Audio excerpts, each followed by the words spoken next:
guys, I'm here with first place woman finisher, Amelia Boone. Hello. All right, so you just rocked that impressively. I was able to follow you the entire time, just jogging behind her because it's such an easy course. Not. Yeah, like I just have no idea how you were smiling the entire time during this course. And I'm just like, oh God, I shouldn't have had that bacon this morning. She's like, me neither. No. Yeah. Oops. Is that not allowed? No, that's definitely allowed after this. Oh, okay. Thing. Got it. So yeah, you just rocked it, and you do this how often? How did you get involved in this whole thing? So I started running obstacle courses maybe about 2 years ago, 2.5, close to 3, I don't know. And I just kind of fell into it. I signed up with some coworkers, and I instantly went out there and we were going to run together, and then all of a sudden I was like, this is fantastic. I just bomb around, run up and down these mountains, and I just took off, left them behind.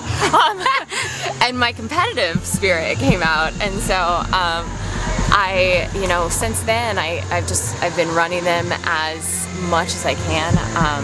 Probably I think I do maybe about 2 months during, I guess there's not really a season, but from, spring through fall. And if I can get to one on the weekends, I will, So, and where do you live currently? I live in Chicago. Okay, so you travel for these quite often. I do. Unfortunately, Chicago is very flat and there's not a lot of nature. So most of these I am on the road, in the air, traveling to. So it's been, it's fun though. I mean, it's my release. It's my, it's what I do as a pastime. And yeah, pastime. You are the #1 tough mudder woman. World's toughest mudder. World's toughest mudder. That's kind of a nice title. What else you got? What other? You got a couple things. Bragging rights here. Go ahead. Shoot. You can rattle them off. I mean, I've won many different Spartan races. I think shoulders off here. Yeah, totally respect it. Actually, I don't want to jinx myself, but in all of the competitive races that I've done, I've never failed to podium. So I've always been first, second, or third. So there's a streak. No pressure at all. That's ridiculous. That is ridiculous. What is it like? I mean, I think you were a competitive athlete growing up. I mean, yes, I played at, people always ask, do you run? Were you a marathoner? And I played 3 to 4 sports year round growing up. My parents were traveling with me from practice to practice. I would go to softball games and hop in the car, take off my uniform, put on my soccer gear, and go to my soccer game. And I played through high school. I ended up just burning myself out, and took a break for college, went to law school, got a big grown-up job as an attorney, and but I needed that void of the competition and athleticism. I missed that.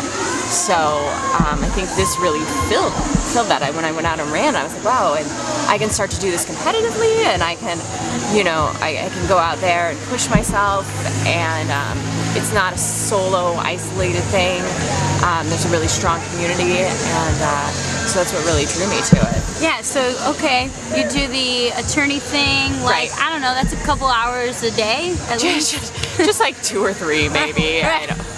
When are you, what, I mean, do you sleep? Is there Not much, actually, I'll be totally honest. Yeah. I get up at about 4 o'clock in the morning to train, 4:30 to train, and then go to work and work till late, come home. I don't have much of a social life. She's my new best friend. No. Yeah, no, well, I mean, that's working for you. Wow. Yeah, and you know what, I enjoy it.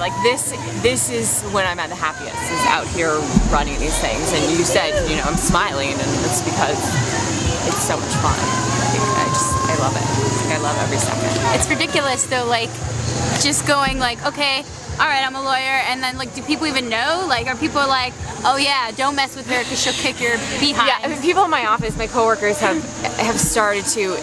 At first, initially, I think they just thought I was crazy. The first 24-hour races that I did, when I did World's Toughest Mudder the first time, doing things like the death race, people are just I don't really know what's wrong with this girl. And now they're always asking me, and they've been very supportive. They're like, so when's your next race? Or they get used to the fact that my knees are always banged up, or I'm like hobbling around, or like I have barbed wire scratches when I like go in to meet with a partner, you know. It's just, it's par for the course with them. I feel like at that point though you get pretty good deals. Like you can get a lot done at work. You're like, oh yeah, totally. Don't even worry about it. Like, I just stick me in front of the client. I got it. What's that cut? Barbed wire. Yeah. Right. So Don't mess with me. Right. Don't mess with me anywhere, pretty much. So like, do you have a pet animal that trains with you? Like, no, I probably wouldn't have time for that kind of thing. Yeah, it would be. Oh God, I would love to have like a dog to run with or something, but I don't think the dog could keep up. Basically, right? Like too many. Maybe a goldfish. I don't know. You know a lot of these guys too, right? Have you seen them? I do. It's funny. I think we meet in social media channels before we meet in real life. Huh. Because like I said, it's a small community that's built a lot on social media, on Facebook, on Twitter, on word of mouth. Mm-hmm. And given that it's, you know, a new upcoming sport, that's how we all communicate. So, but we finally like meet each other at races and then build those connections. So, is there like a competition between you and like Pac or something like that? He'll always beat me. No, not always. No, Next race, it's on. Last year at World's Toughest Mudder, we both won, but he beat me by 9 minutes at the end, and I think nobody expected a woman to get that close, because the year before, like, he won by several hours, you know, or like a lap. And so when it was the last lap and it was 24 hours was up and headquarters was coming up to me, they were like, you're 9 minutes behind, Pac. Like, you're 9 minutes. That's amazing. Just run. And at that point, it's, I can't run anymore. But yeah, there's so much friendly competition among all of us. It seems that way. You know, we're all friends and we all have fun. So hardest thing you could have gone through today? Like, what was that? Like that thing? I was like, oh god, get me out of this. To be honest, that the Weaver is something that I just couldn't. The strategy for that, I had a hard time. Like, I finally figured out towards the end, like how like to throw my body on and swing underneath. And so it's fun. It's something that I've never faced before. But I think I've seen like Marines do it and they just fly through it. I'm like, oh, okay, I gotta practice this. Right.